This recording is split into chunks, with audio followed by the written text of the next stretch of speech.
What if I told you that a police chief and his wife were both arrested, convicted, and sent to prison for various crimes, and because of what they did, they also got others arrested who were involved in politics. And so these two lovebirds were caught in a bad cop romance.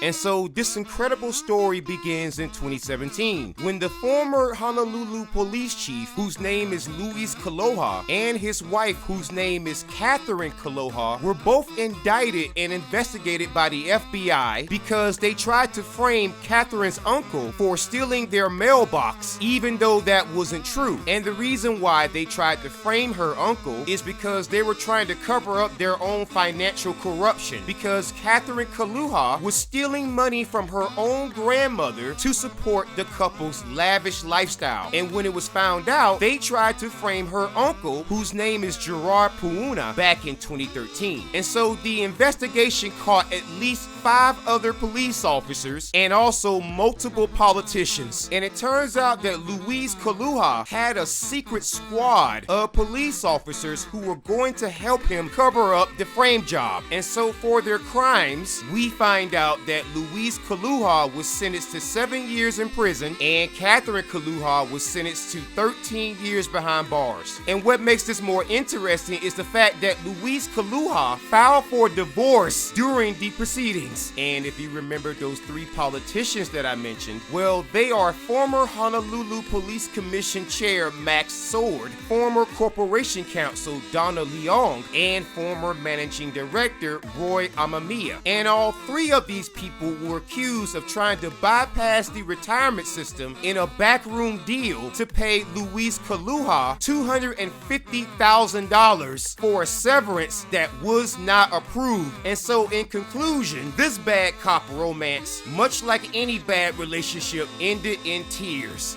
Oh, and one last thing, if you thought the new police chief in Honolulu was any better, then I got some news for you, because it turns out that his own son was arrested and the Honolulu Police Department withheld that information. It's business as usual.